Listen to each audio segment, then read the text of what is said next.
deny it. No, and you can't define it. Can't define it. When you got it, you got it. It's like the X Yeah. factor when We're like, someone has the X factor. It's just there. yeah, it's Well, like,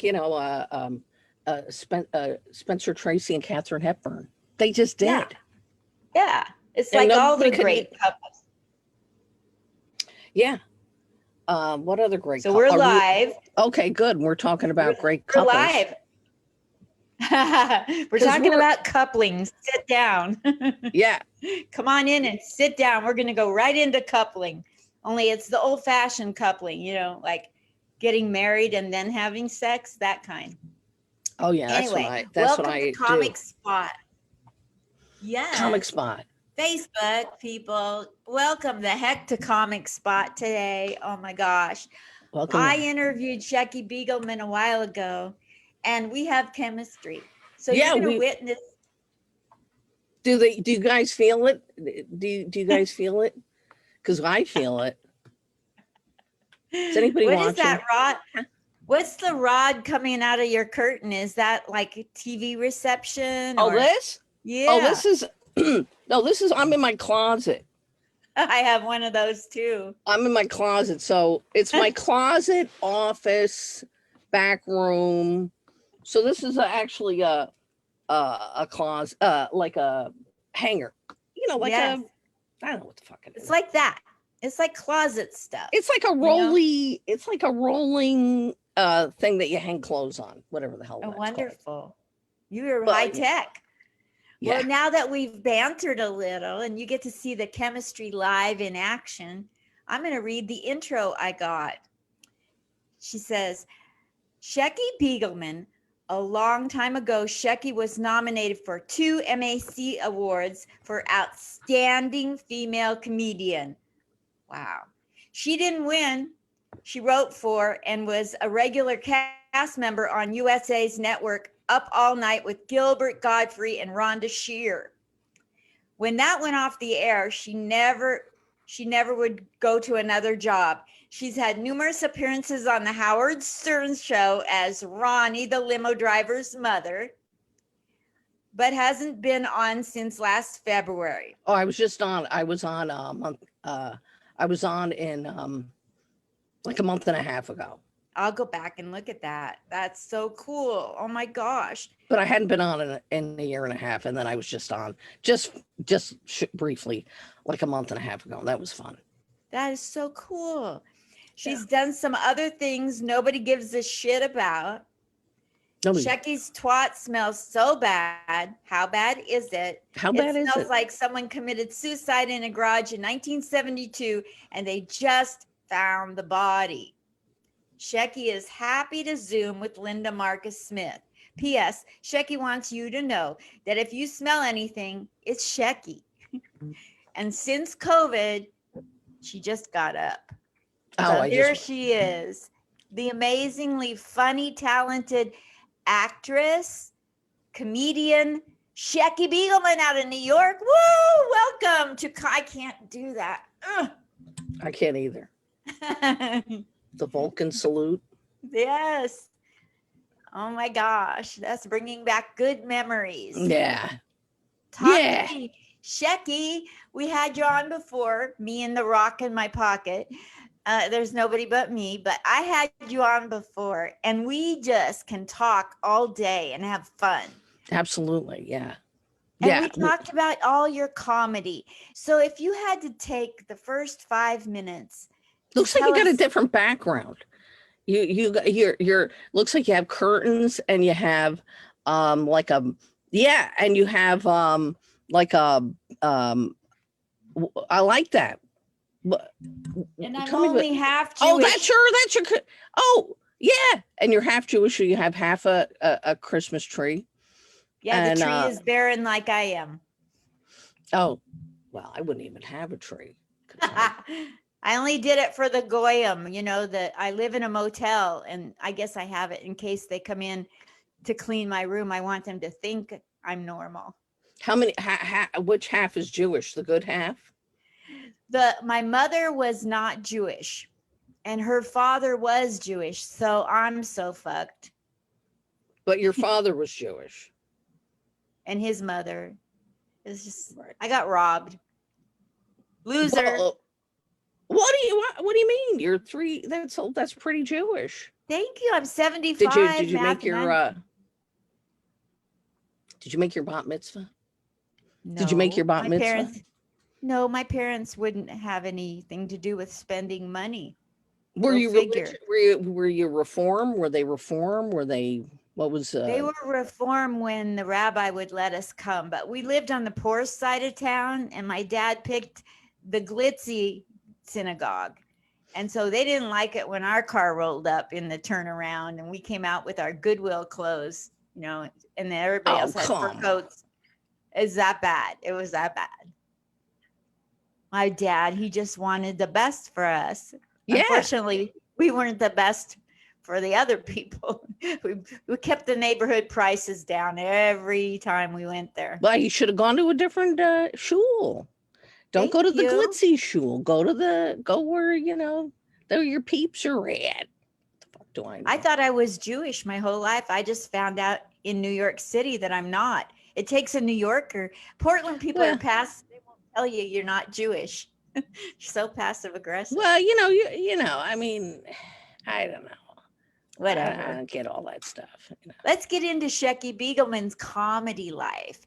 Wrap up what you've said in like a 3 to 5 minutes, what all you've done in comedy, and then we'll go into your acting and everything you've done. Tell us who you are as a comedian. Oh, well, I'm not Jewish either. So, I'm less Jewish than you are because I'm not Jewish at all. Wow, you have a good Jewish name though, Shecky. I do, but my actual name is Angela Muto. Angela Muto. Wow. I'm Italian American or Italo American or Swamp Guinea. 100% Swamp Guinea that's really what it is. I'm a Swamp Guinea. Wow. Talk to me about your comedy. When did you remind me? Because I've interviewed a few hundred people. Remind me of when you started, who all you've been around doing comedy with. How did it go at first? What all you brag about? I want to hear you capsulize what you'd already told me that I forgot. You forgot, Linda? You didn't remember every word I said.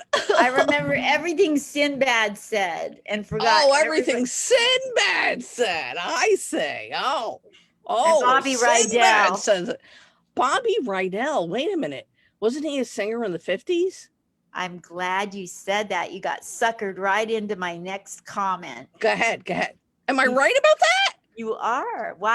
On Comic Spot, why did I have Bobby Rydell? You're the smartest of all the people I've had on. You're the smartest. Maybe I'm the oldest. He started out in Philly with Red Skelton doing impressions. Did he really? Isn't that cool? Yeah. Name a Bobby Rydell song. That I don't know if I could do, but can Forget him if he doesn't love you. Forget him if he doesn't care. Don't let him tell you that he wants you. I just key change. You got it for free. That's it. That's all I'm going to do. I need to get paid. Was that his big hit? It was one of them. It was my favorite. Oh, all right. You didn't know it, did you, Shecky? I didn't know that. No, I've heard of him. But so he was who are your greatest singing groups or people? Well, I love the the English rockers of the 60s and 70s. So I would go Beatles, Rolling Stones, Led Zeppelin, David Bowie, Elton John, or I'm going to say top 5. And Beatles and Rolling Stones, absolutely. I couldn't tell you who I love more. Maybe I love maybe I love the Beatles a little more, but I love the Rolling Stones, and I love David Bowie, and I love Elton John. I love Led Zeppelin, uh, and then you get into American, like R&B, 60s and 70s R&B. I love that very much. Like Stevie Wonder, Aretha Franklin, Al Green, um, Motown. Motown, but specific, I like all Motown, but Marvin Gaye, those really stand out for me. Those performers, those If you artists. took the Beatles out of that, Mhm. I would say 1000%. But you put the Beatles ahead of Neil Diamond. So I'm not on board. I was a huge Neil Diamond fan. Oh yeah, I like Neil Diamond. He's good. He's good. He's great. I like Neil Diamond. He's fantastic. Pass the potatoes. I'm hearing pass the potatoes. I like not at all. I mean, I later on developed like through osmosis. We all heard we all heard all this music on, so I'm 63. I was born in 1957. So in the 60s, I was in grade school, and the thing then was you had a transistor radio and you walked around with it with one earplug, and you listened to. I grew up in New York, and the station, I guess it was a top 40 station, was WABC, Cousin Brucey, and they. And I mean, I remember seeing, like, I was 6 when the Beatles premiered on Ed Sullivan, and I couldn't believe it, and I still can't believe it. So I think we gravitate to, or what we the first thing that really grabbed us, maybe, or resonated for us emotionally. For you, it was Bobby Rydell.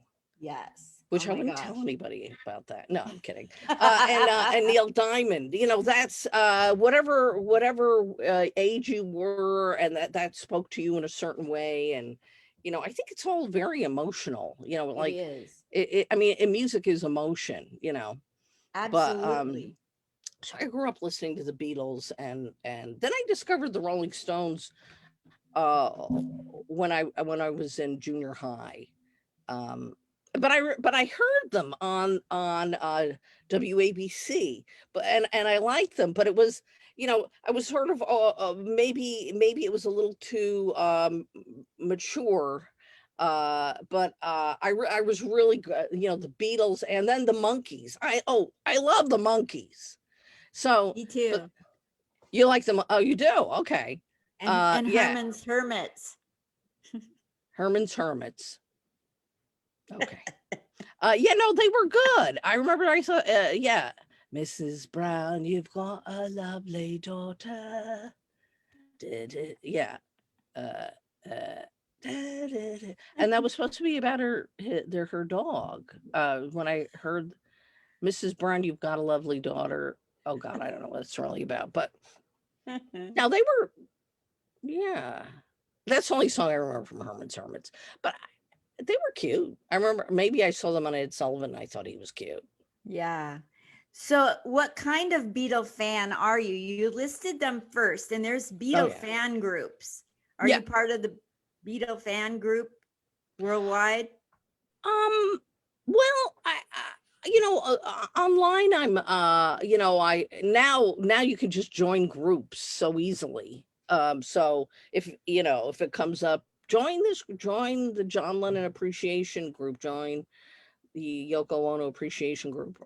I just click yes, because I do appreciate them. But I don't, and Beatles groups, but I don't really follow it that. I wasn't in like Beatles fan clubs when I was a kid or anything like that. I didn't, but I don't know why, but no, there are people that really know, really know the minutia of the Beatles. Yes. and they know, and you're like, I don't, like, I love the Beatles, but I couldn't tell you, well, this person, this was the producer, and this guy was in the room, and this guy may, uh, turn the lights on, and I mean, there are people that know every single thing. But I mean, there's I've seen documentaries on PBS that are fantastic. So I like that. When I want Beatles you know uh culture, and what the process was when they were recording. I can't remember what it's called. I think it's called The Beatles. It was on PBS, and they really they a lot of interviews with Peter Martin, who was their engineer and produced their records. Um, they called him the fifth Beatle. Look at me, I know a little bit about the Beatles. So that was great. And then there's another documentary that's supposed to come out about them, uh about the making of their last album, Let It Be, and I'm looking forward to seeing that. Wonderful. What's your favorite Beatles song? Oh God, that's a good, It's a tough one. that's tough. I I don't know think my favorite Neil Diamond song. What is it? I Am, I Said. I am, I said, to no one else, and not even a chair. He's very emotional. Neil Diamond is fantastic. Neil Diamond wrote all of the Monkees hits. Did you know that? No. He did. See, the Monkees weren't really a group. You know that, right? Of course. No. Oh no. Yeah, the Monkees weren't really a group. They were the first, like, manufactured, and there's been many since, but they were the first manufactured sort of boy band. They were it was kind of, like, cynical casting. It was like Hollywood mid 60s, they said, what are we, nuts? Let's put a group together that little girls are going to like, and we'll put them on TV and we'll make some money off of it. It was a casting call, and the people that they honed in on were the people that ended up in the band. They had to be cute, they had to be able to sing, but none of them were musicians. So what they were doing was, they had somebody, they acted like they were playing, but somebody else was playing. But apparently they learned how to play. And Mickey Dolenz, who was the drummer, could play the drums. But they all learned how to play because they ended up playing live. They ended up playing out. And they had to learn how to play. Famously, they opened for Jimmy. They were the opening act for Jimi Hendrix, of all things, in like 1968 or 69. They were his opening act. Or no, wait, he opened for them. That's what's incredible. He opened for them. And they went on tour. He was the Monkees opening act, which is amazing. Wow. Because they ended up touring, and until the show went off the air. That's crazy. But Neil Diamond wrote most of their songs they had a lot of hits, and he wrote them. I had no idea that he did. Yeah, that's crazy. He's a great songwriter. The guy knew how to know. It was a great songwriter, obviously. Do you know him? Because it would be wonderful to interview Neil Diamond. I'm sure he could tell a joke, so he qualifies. Oh yeah, he's my neighbor. Neil. He always just comes in. He has the key. Neil, he's laying on the couch watching TV. Neil, come in when you have a second. Okay. Oh my gosh. I would have a question about, every single song. What made him write it? Did he hear the lyrics? Did he hear the music? I would drive him mashugana with questions. No, he probably, would love to talk to you about it. You know, he's a So if great all the artist. He's Beatles, a great artist. if all the Beatles came back to life and you could go on the Howard Stern show with them, what would you want There's to two see of them are happen? still alive. They're not all dead. We've lost half the Beatles. If they all were alive at the same time today, and you could get them on the Howard Stern show, which shouldn't be too hard, especially if they resurrected, then like I would think he'd be interested in that show. Then Well, Howard Stern loves the Beatles. He loves does the he? Beatles. He talks about them all the time. Oh yeah, they're his very, very favorite of all time. Oh yeah. Man, I Yeah, do he's a not know. Howard Stern. If you listen to Howard Stern, you can hear what a big music fan he is. And the Beatles are his very favorite. He loves the Rolling Stones. I think he and I have very similar uh connections to music. But you know, I think he's only like 2 years older than me. So we had the same era of growing up and what we were exposed to at that time. So that's probably why. He's quite the legend. I know Joe Rogan is, attempting to take him off number one spot or whatever, but to people my age, there's never going to be another Howard Stern. I don't care. Oh no, there won't be. No. No, No, of he course not. broke the mold. He broke it. He Broke made it, it and he broke it. then broke it. And so, if you could see the Beatles on a Howard Stern show, and you could be in the back room and say, "Listen, here's what you ought to do. We're writing what you're going to be doing." What would you have the Beatles do on Howard Stern if you could do it? You could Oh, I be in wouldn't tell charge. them what to do. Well, if you could, Oh God. I got I'd want them to recreate Abbey Road. Like you would. walking backwards, skipping over it. Oh no, I wouldn't. I mean, honestly, I wouldn't even be able to talk. No, no, I wouldn't. Totally. No, I really I couldn't. Wouldn't it be cool to see them all alive again? It It's the would be. And stupidest thing I've ever thought of. But like I miss them. I want them back together again. A reunion. oh yeah, sure. Yeah, We miss the Beatles I that don't have think it's gone gonna on. happen. Yeah, I know. But you can imagine it. Wouldn't it be wonderful? a lot If, of things would be wonderful yes. if I like to Santa think Claus about the was real. impossible, and just dream about it. It's a I crazy know world. that's true.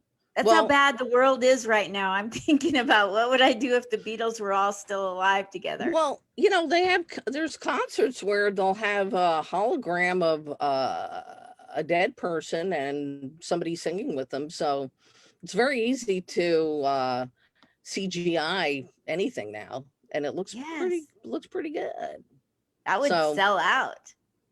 it would, and eventually that'll happen. I'm Yes. guessing probably. Tell everybody about your comedy background, and then we'll go into your acting. Remind people like myself about your comedy. Oh, well, yeah. I just started doing stand-up comedy in 1987. I was 30, and I did stand-up comedy for about 20 years, pretty regularly, I guess. Um yeah. And things change, you get old, and you and I never got anywhere as a comic. So, you know, so I think what happens, I mean, if you, but if you never get anywhere as a comic, then when you get old, you did a couple of things happen. You burn out, and you never got on anywhere. So you're still at the same level where you have to schlep and scrounge. So when you're young, you can schlep and scrounge. But when you're getting into your 50s, you're like, and somebody goes, "Yeah, come by. Maybe I can put you on." You're like, "Ugh." And you're going to sit there for hours. You're going to stand there for hours. And they're like, "Yeah, yeah, yeah, yeah. Maybe 5 more than you. Yeah, yeah, yeah.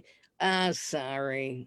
Nah." So you really, but you find your way, you find other places, you have friends that are like, I started a room in Prospect Lefferts Garden. It's in the back room of a pizza place, and it's every Wednesday at 7:15 until the owner throws us out. And you go, okay, you want to come by, and maybe I can put you on. Maybe. I'm like, okay. And then the TV's on right over you, and it's blasting some sports thing, and you're like, and everybody's like, what the fuck's going on? The fuck? I didn't come here to see this. So you get tired of it. I mean, I'm just speaking for myself. I'm just, you're like, Never happened to me. Never. That never happened to you. No. I went to a strip club to do comedy, and I decided nobody's paying attention, so I'm going to wear 15 layers of clothes, and every time they laugh, I'm going to take off a layer. That's good. It was a safe bet because I wasn't that good at comedy, so it was like no risk. So you were good at taking off layers. That's a lot of clothes. That would be everything I own. You must have come out like, wow, this lady is thick. Well, she's not as thick as we thought. That's good. Yeah, you gotta have a gimmick. Yeah. Totally. So when you've done comedy, you say you never got anywhere, but no. you got somewhere. You got to be on stages with cool people, as I remember. Yeah, oh, absolutely. I had so much fun. I don't regret a second of it. It was a great experience, and I met wonderful people, and I had so much fun.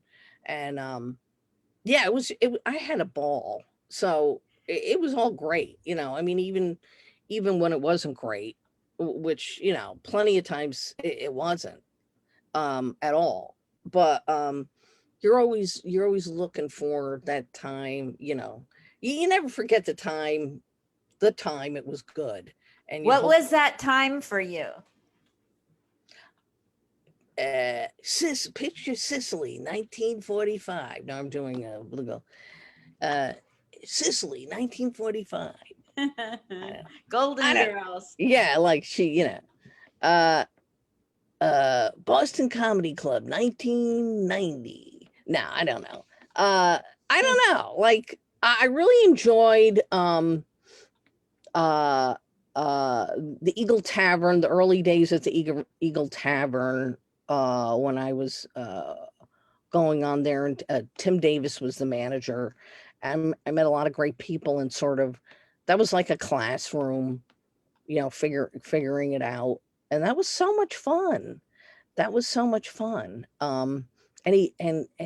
that was a place where, he was very gracious and would give me stage time. And Don't Tell Mama which was it's still there. It's on 46th Street between 8th and 9th Avenue. It's like it's like Piano Bar Row. There's a lot of piano bars.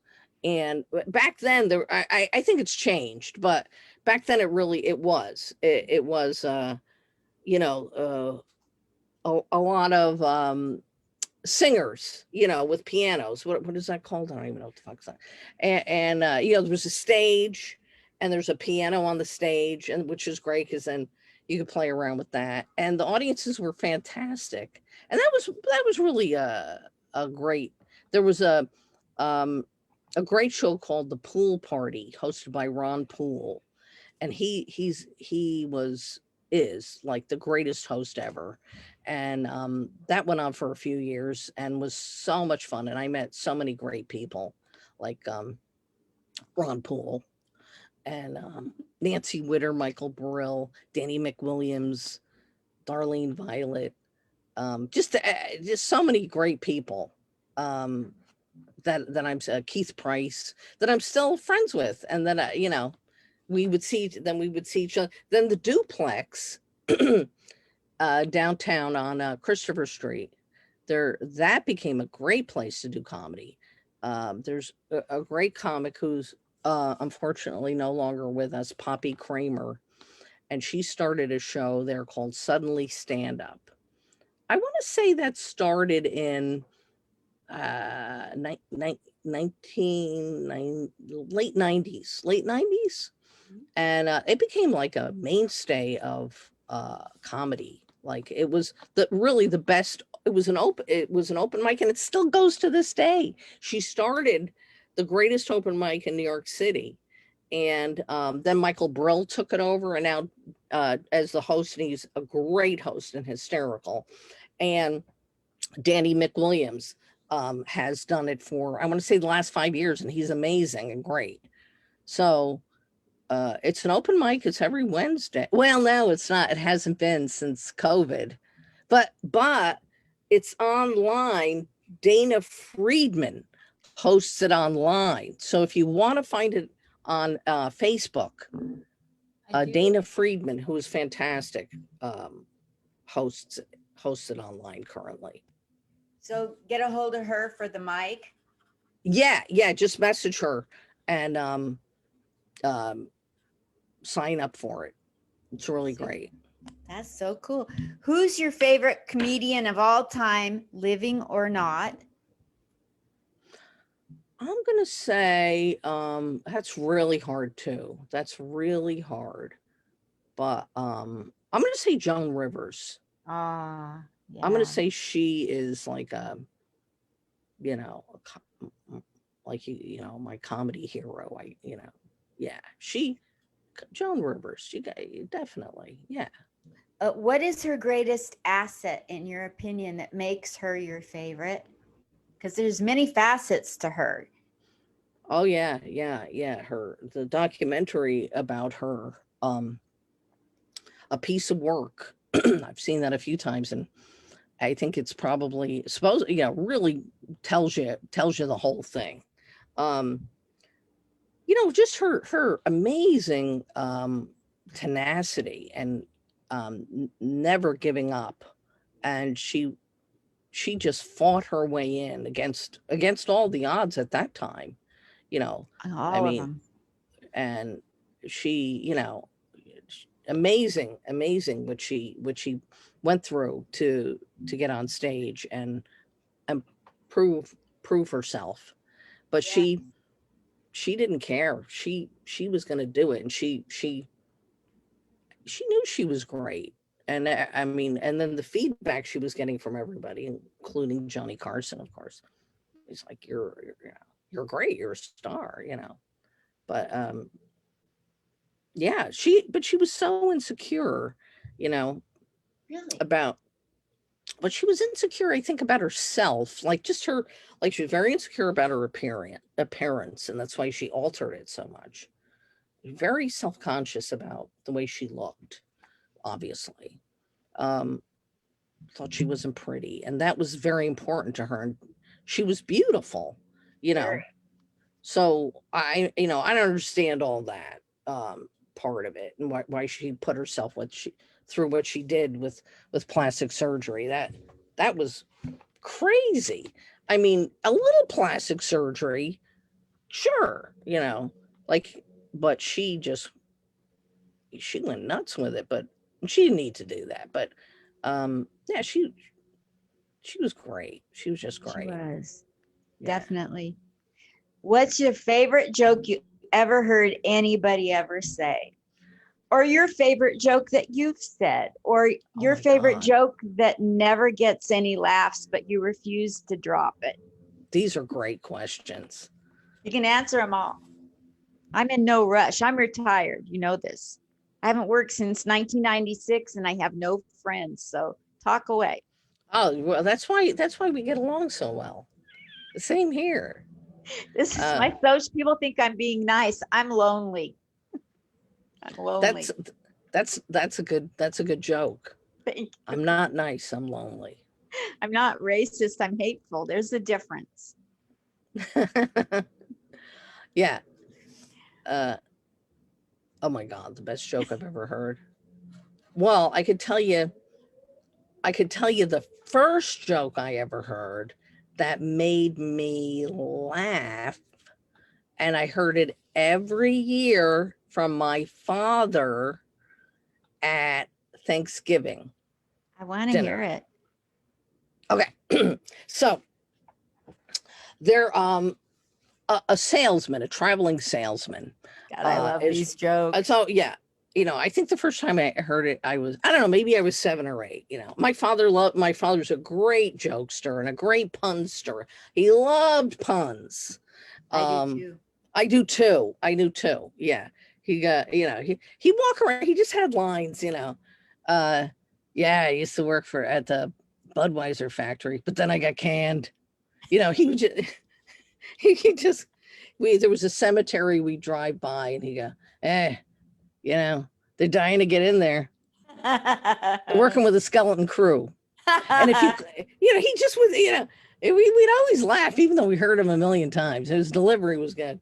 And he'd go, if you coughed, he'd go, it's not the cough that carries you off. It's the coffin they carry you off in.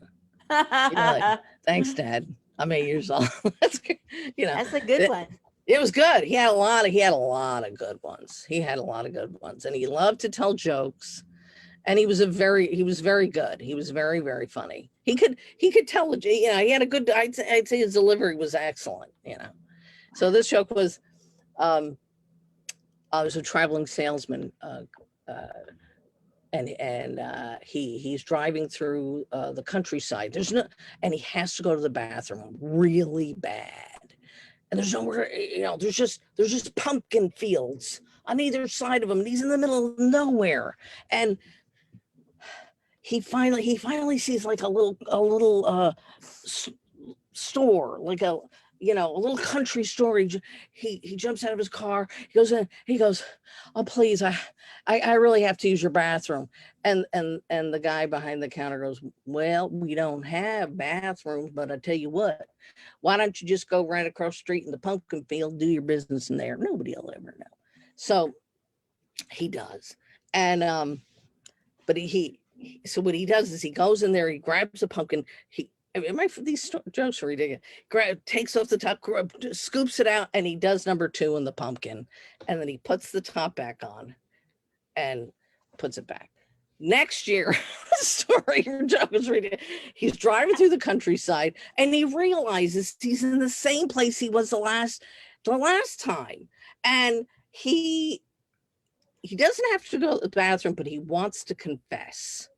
So he pulls over to the country store, and there's the guy behind the counter, and he just buys something, and he goes, I want to tell you, I last year I was driving through here and I had to go to the bathroom really bad, and you were so nice, you told me just to go relieve myself, but I crapped in a pumpkin, and I feel really bad about that, and I just went, and the guy went, but hold on 1 second. And then he picks up the phone on the wall and he dials a number, and he goes, "Hello, Vi. This is Cy. That was shit in that pumpkin pie." It's a long way to, but you always wanted to hear him say that. That's a good one. Told it every year. But here it goes. When the pumpkin pie came out for Thanksgiving, what happened once. There's a guy, Dad's gonna tell the joke. So, you're gonna need a lot of whipped cream to cover up that stench. Yeah, they ate it anyway. It sounded like, well, was this shit in the pumpkin pie? I don't know. Let me take another bite. It might be. But you know what? It's got a zing to it. I don't know. But where did you grow up? I grew up in Portchester, New York, which is a suburb of New York City. It's just yes, it's up.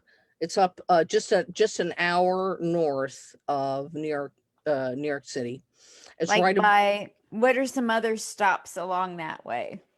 Well, you got it's right above the Boogie Down Bronx. So you go through the Boogie Down Bronx, and then you got Yonkers, you got Mount Vernon, you got Scarsdale, you got New Rochelle, you got Harrison, you got Mamaroneck, you got Rye.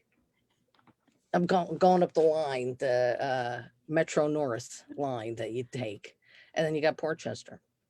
It's right on the border of Connecticut, so it's right between Greenwich and Rye, which are kind of affluent towns, and Portchester was the complete opposite of that. So it was kind of funny because people from kids from when I was a kid in the 70s, I was a teenager, kids from Greenwich would come over to Portchester to buy drugs. And also the bars in Connecticut closed like at midnight, and we were in New York just right over the line. So bars stayed open till 4, and then all the kids from Connecticut would pour into Portchester, and then we beat the shit out of them. No, we didn't. Yeah, so like Portchester was you could tell if somebody was from Rye or Greenwich driving through, because you'd see them roll up their windows and lock their doors. They're not from Portchester. Bunch of pussies. So yeah. So you did comedy and you did it, and you don't do it anymore. Is that correct? No, I do. I mean, there's, right at the moment, there's, it's kind of shut down, but it is reopening. But now what's going on is, and it'll all reopen, of course. But what's going on is, like, my friends that are established comedians, like my wonderful friend Danny Cohen, for instance. I don't know if you know who he is, but yes, I'll give you $100 if you get him on my show. Oh, you don't have to give me $100. How about 500? No, Danny would totally do your show, and he's a great comedian, isn't and he? Oh yes, he's magical, and he's regular at the Comedy Cellar.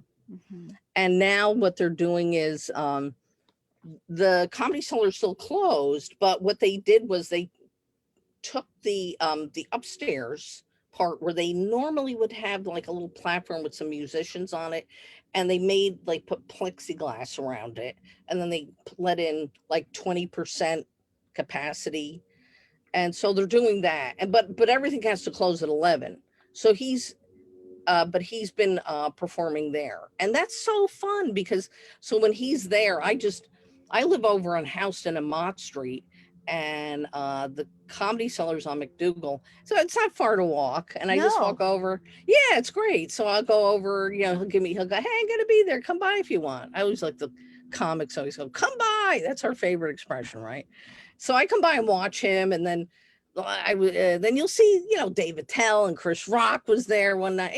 It's just such a great place, and everybody's fantastic, and the audience is great. But I think if you're an established comic like Danny Cohen, and you have like a home club like the Comedy Cellar, then you can then there's some stage time right now. Yeah. But I really enjoy. He's very good friends with Jessica Curson, and she's great. I love Jessica Curson. Yeah, I want the two of them on. Oh, they would be great together on. You bring them, and I'll have you on with them. Oh my God, that would be a riot. Yeah, and Rachel Feinstein. Do you know Rachel Feinstein? I know of her. I've never met her. She's great. Yeah. Yeah. Absolutely. That's one of her lines. Absolutely. That, like, something her mother says that cracks me up. Yeah, they're all. Oh yeah. Danny and Jessica together would be really fun, and Rachel, and then I'll watch. Yeah. You and I'll just sit and watch the blinking lights while they're on. Right. Absolutely. Wow, that would be so cool. That'd be like a great Hanukkah Christmas present for me. All right, let me see. Send me. So let me know your schedule of when you could book people, and I'll send it to Danny. Thank you. Oh yeah, he'll be. He's tons of fun. I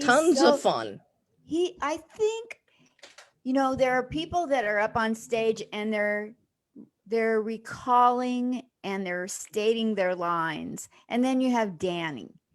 Yeah, and he's in the moment, and he is. He's so in the moment. But I think I think great comics are, like they are, even if they're doing lines, they're very present, I mean, and I think you have to be, Yes. Yes. Even if you're telling a joke or doing a bit, you gotta be there with a bit, And Yes. he is, because he has bits. His bits are hysterical, but he's very grounded in the moment. He is. That really impressed me. I saw him one night at Gotham, and Yeah. it was like, of all the people, it felt like he came up with the least amount of material, was more in the moment, and got bigger laughs. Yeah, Danny's amazing like that to me, because like I see, I know, like I'll see him preparing before, he's like, oh, I'm going to go up in 3 more, so I'm just going to walk over there and look at my phone and then I love watching his process, because he's like, and I've seen him so many times. I know his great bits, and then he always has new stuff, but he really feels out. And then in the moments, and this is part of his brilliance, he'll throw it all out the window. Like, he'll get up there and go, and I don't know, like, I think he'll just go with something else. He'll like, whatever's happening for him, he wants to talk about it. And then he might go into a joke, or he might go into a bit, but I've seen him do, yeah. And then he's amazing. And then he kills with whatever he's talking about. Stream of consciousness. He's an absurdist, and he'll talk about what's going on, like I saw him at the Comedy Cellar about a month ago, and I was talking to him before, and he's like, yeah, I really have to, you really have to rethink what you're going to talk. You can't just get up on stage and talk about your old act. It's not relevant, and it isn't, and it's not gonna land. You can't, it's like the elephant in the room. It's like, well, what's going, you're standing by, the comic is behind plexiglass, and everybody's got a mask on, so so Danny just started talking. He goes, yeah, I don't know, my comedy isn't relevant. Nobody wants to hear about, how how a squirrel landed on my head in Washington Square Park, and everyone's like, yes, we do. He goes, yeah, but nah, nobody cares about that. And he just started talking about, he's like, yeah, I have nothing to talk about. Yeah, because I don't know. I can't do it justice, but it was very funny. I love his style. It's so unassuming, and it suckers you right in, and pretty soon you're on the Danny Cohen train, and You you're are. dying laughing. You just are. You really are. He is amazing. You're totally on the Danny Cohen train. Yeah, whatever. He just he's really masterful. He's great. Yeah. Yes. So now we're going to transition in your life. Forget about you and comedy. Are we live on Facebook right now? Uh-huh. Or can you tell if anybody's watching? Yeah. Tell me. Let's see. It doesn't tell me as we are on here how many people are watching, unfortunately. Okay. If anybody's watching? But it says that one person. Can you tell if anybody's watching? One person clicked like. Oh, good. Well, one person clicked like. Okay. But there's got to be more people than that watching. It'll tell me the tally after I hit end. I hope people are watching. Okay. If not, I'm going to do a watch party right after, because they need to hear this. They do. They do. And I don't let it go. I'm stubborn. It'd be fun to take questions. You guys. Can we do it? James Esterline in Florida, hilarious comedian, relatively new at comedy, already headlining and doing character act outs of different animals. He dresses up in it as animals, different animals, and a whole bunch of other stuff. If you have any questions, let me know, James, or anybody watching. Can you tell if anybody's watching? I'll turn the volume down. Sorry. I just sound so desperate. Can you tell if anybody's watching? Well, we're watching, Linda. We're watching. I'm going to say Neil Diamond's on the couch. Ask listening. her questions now. I love questions. I might have typed it wrong, but they'll know what I mean. So we're going to go to your acting. Talk to me about your acting. So there's not much to talk about. You're on the Howard Stern show. My gosh, are you like underestimating yourself? Oh no, not at all. Not at all. Not at all. No, no, no. I'm not on the Howard Stern show. I mean, very infrequently, very, very, very infrequently, uh, they'll have Ronnie the limo driver's mom on, and I am honored and thrilled whenever they do. So, no, Talk to me how that happened. Like, not specifically, because I don't want people to go out and try to apply to be Ronnie the limo driver's mother number 2. I just like, what did you apply, or were you chosen, and how was that? I was chosen. Yes. Yes. It was a beauty contest. No, you know what, the like 20 years ago, or maybe a little more, 25 years ago, I was at the Stand Up New York, and Tim Davis from the Eagle Tavern was then managing Stand Up New York, and God bless him, he tried so hard to get me passed at Stand Up New York, which never, because Carrie, the fuck his name, Carrie Hoffman, he was the owner. Yeah. And he was the owner, and he hated me. I mean, and I don't say that lightly, and I'm not just saying that. Like, people say that when they think, and really the person doesn't even know who you are. No, he totally hated me. When I'd walk in that place, he'd go, literally, I'm not kidding. He would confront me and go, what are you doing here? I mean, the place could be packed, and it's like, what does he care if I'm here? I'm like, Tim Davis told me to come by, and maybe he's going to see if he could throw me on later. Oh no, that's not going to happen. That's not happening. I mean, he went after me. I was like, all right, Carrie, fucking cool off over here, And then I had friends that the only way I got on anywhere, like in a club, it would be because a friend was producing a show in the club, and then they would give me a spot. And so that's how I got on in clubs. Never because, I was never booked by the management. I auditioned for all the clubs, and sometimes the manager would see you on somebody else's show, and people would get a shot that way.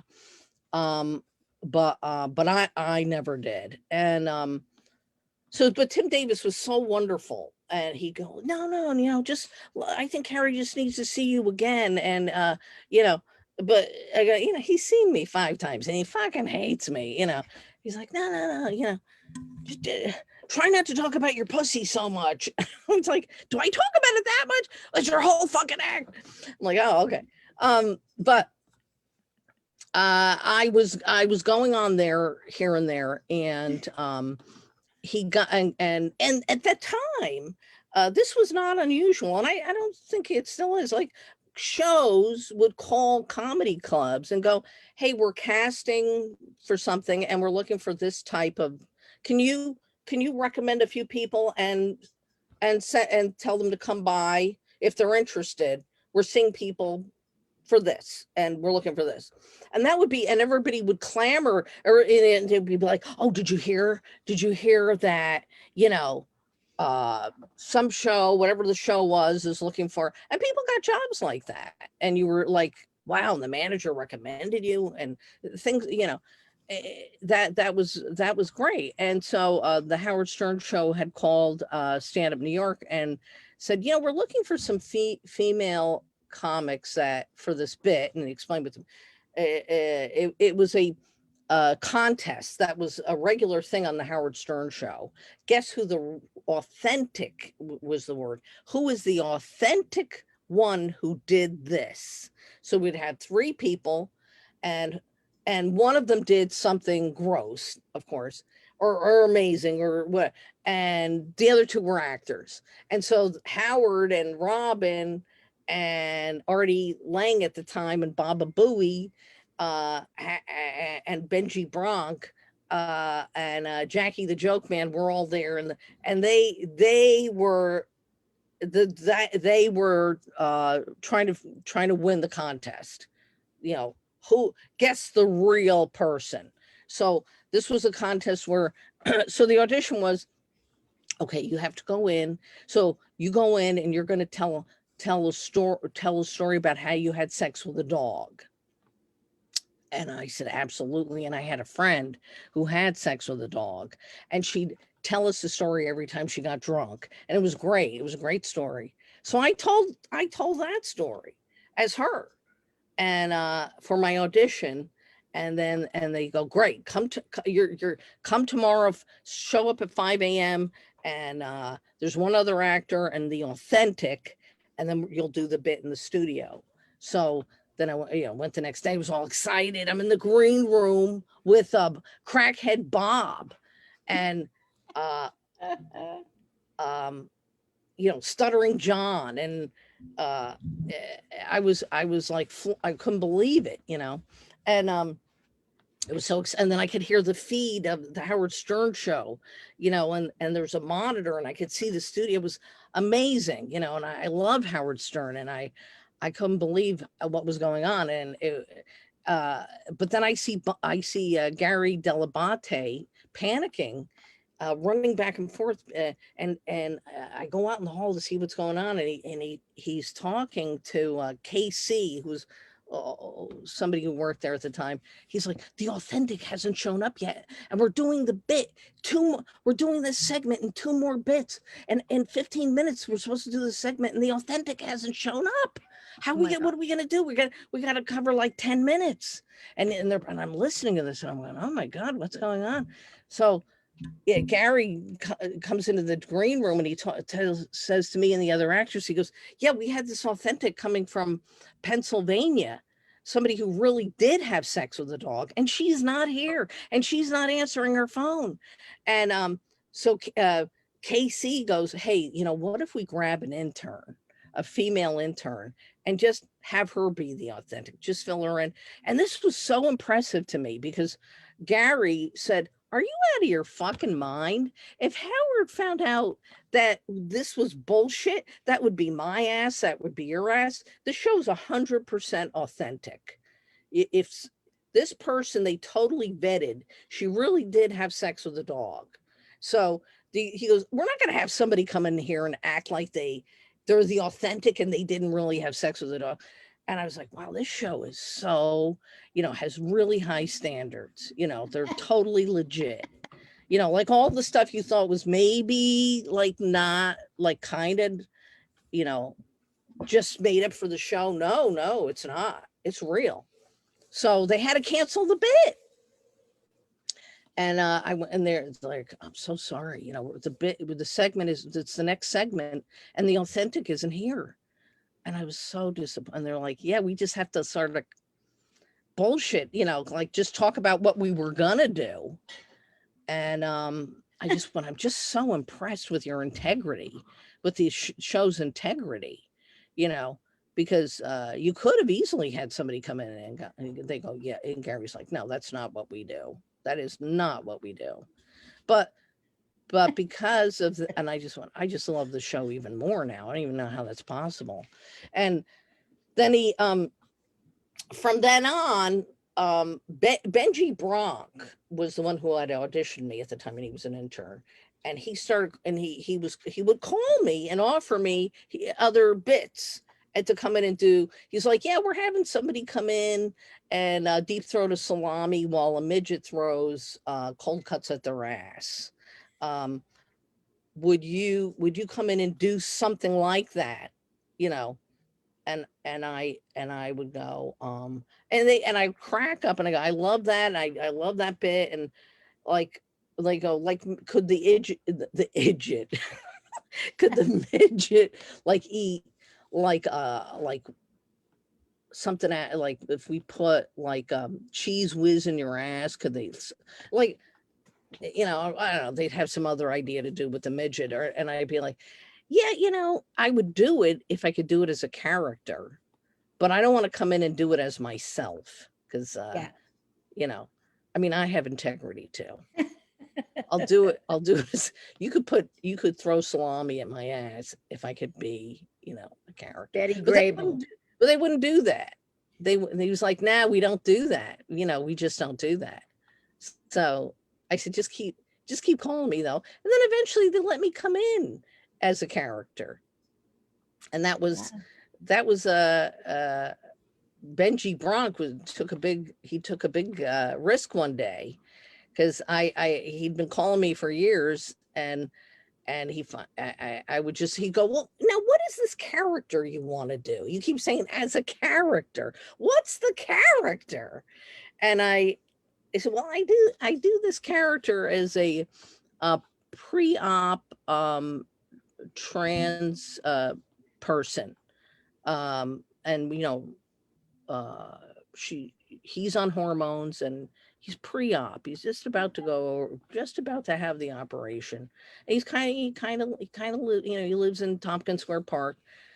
And he's, why don't you come in and do that for me? So I showed him the character and he went, okay, I tell you what, I'm going to take a big risk and let you do this in another contest. But if Howard finds out that you're not really this person, this, not a character, not an actor, I'll be fired. So he took this huge risk for me. And then I came in and did this character in another contest with David, the great comic David Brenner, who, and the contest was who really had sex with David Brenner in Washington Square Park. And it was, you know who Sandy Kane is? Do you know who that is by any chance?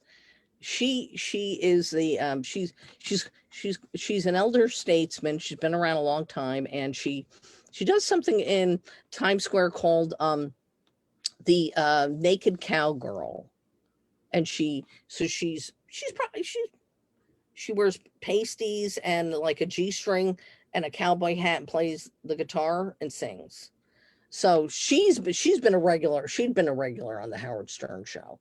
And it was her and then some other lady who really felt she was having an affair with Ronald Reagan. And he post-mortem. So she was in, and then me. And then but Sandy Kane actually had sex with David Brenner. And I didn't they didn't choose me as the winner, but it was fun. I thought he was sexy. Yeah, he was, and he was really nice. And they were asking him questions, and I my job as as the contestant was to convince them that I was the one who had sex with him. And as the character, he's like, yeah, he took me to Washington Square Park, and he told me he was going to help me out with comedy. And then he like started pushing my head down, and they're like, oh, he's one of those. Yeah, and he wasn't very nice. and David Brenner's like looking at me like, and he went, first of all, there's no way I would have done that. And you're very short, and you're not my type. You're just not my type. But so I was like, yeah, and you were a liar. You're lying right now because you totally did that to me, and then you never helped me out in comedy, David Brenner. And he's like, oh my God. And so that was really funny, and it was fun. But Sandy Kane, turns out Sandy Kane actually had sex with David Brenner at some point. Wow. Yeah. Lucky girl. Lucky girl. Yeah. Well, she was a hot number at one point. She really was. So what is it you're going to accomplish? I need to get going. Yes. I said I could talk forever, but at some point I run out of minutes, but I pay by the minute for my internet hotspot. Oh my God, you do? Okay. Oh so I want to have you back on because we haven't even touched really on your acting yet. We've talked about peripheral stuff. There's nothing to talk. There's not much to touch on. Oh, you're so interesting. I never get enough of Shecky Beagleman. I always want more. I never get enough of Linda Marcus Smith. So Thank you. we're even. You're coming back on because you've got stories and you're interesting, Really? Yeah, and I love you. I feel bad that I need to go, but I'm going to be going Don't to the feel bad. Stratosphere to use their internet is what I'm going to do because I have an update on my phone and I live in a third world country at the extended stay America here in Las Vegas. Oh. And the internet isn't strong enough to do an update. So I'm going to go to the Stratosphere with a friend and do it there. Oh, okay. So it's Great. like a third world country we're living in. This is a weird time because It is weird. Nobody's accountable to follow through on nothing, Yeah. Well, that's true. It's weird. It's oh good. no, You have COVID. a place you have to have yeah, that's right. That's the greatest. Well, because of COVID. Yeah. Great excuse that it might kill you. So no, that's why you won't go out and meet me. Give me that bullshit excuse. Because you might die. Who cares? Yeah, big deal. We are big all gonna fucking die. Deal. You get a choice. You can go out and choose to die with COVID. That's right. You have a choice. I'm pro choosing how I die. I like that. Me too. I don't like sitting around waiting for cancer to get me in the ass. Oh, ass cancer. That's gotta be a bummer. Bummer. Like what stage is it? Oh Lord. I think Farrah Fawcett died of that. Speaking of in the rear. Poor Farrah Fawcett. Yes. Poor Farrah. You don't want to die of ass cancer. I mean, you don't want to die of any kind of cancer, but then when you tell somebody you have cancer, like, yeah, I have cancer. Oh, what kind of cancer? Ass cancer. Like, ugh. You don't want to go. Yeah, I would go. That's not a thing. Yeah, I mean, it's a thing. Like you can get cancer. Right? Yeah. Yeah, I would move it over a little. Like I go, taint cancer. Like just move it over a little. That sounds better. Cancer of the taint. Just move it over. Not ass cancer. One just very close to it. It's close to it. You know how close it is, man. You know what I'm talking about. Yeah. For me, if I said ass cancer, they'd be like, you mean the whole business of you? Like everything's enveloped of, because you are an ass. I'd be like, yeah, pretty much. Like in my whole, everything's cancer. Yeah. Oh my gosh. You've been a delight. So I want to ask one last parting question. I hate to use ass and parting together that closely. Well, it's good. It's a good, So yeah.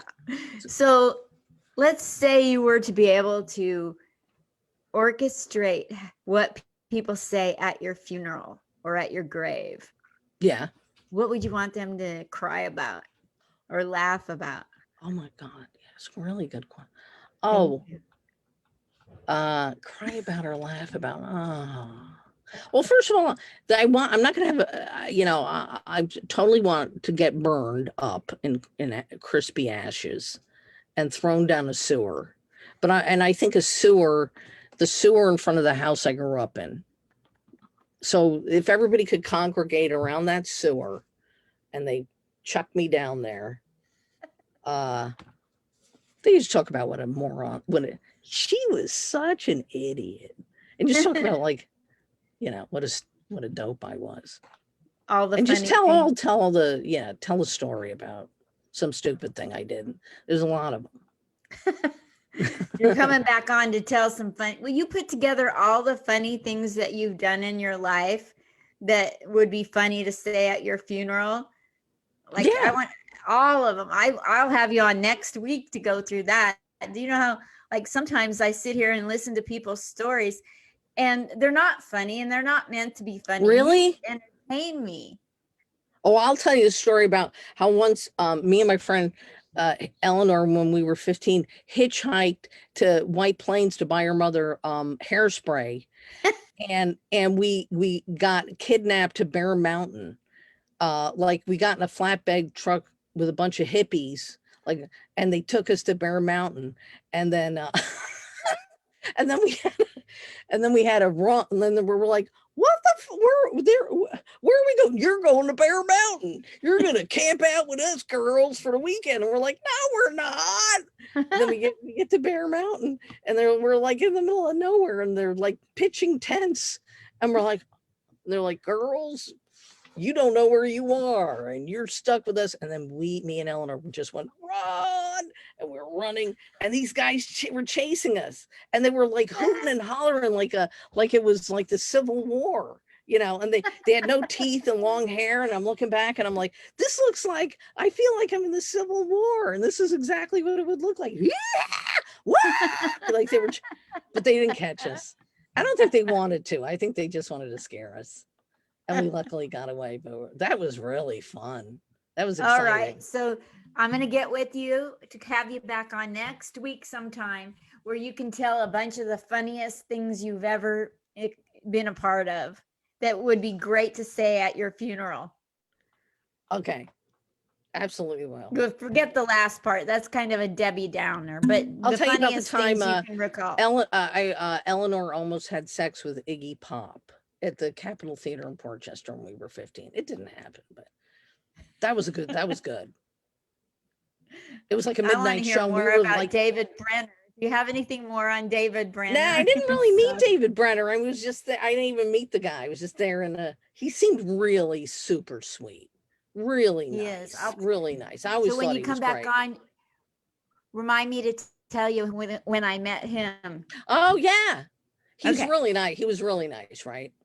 I'm going to go message you right now to have you back on. Okay, great, Linda. Next week. Okay. Oh, we can just talk forever. It's so much fun talking to you. I love you. So love fun. you back. Bye. Thanks, you guys, for watching. And again, this has been the great Shecky Beagleman out of New York. OMG. You got to get out there and find out what she's up to and support her. Yes, sir, bub. Thank you, Shecky. Thank you, Linda Marcus Smith. I love you. So fun. Love you back. Bye. See you soon. Bye. Thank you.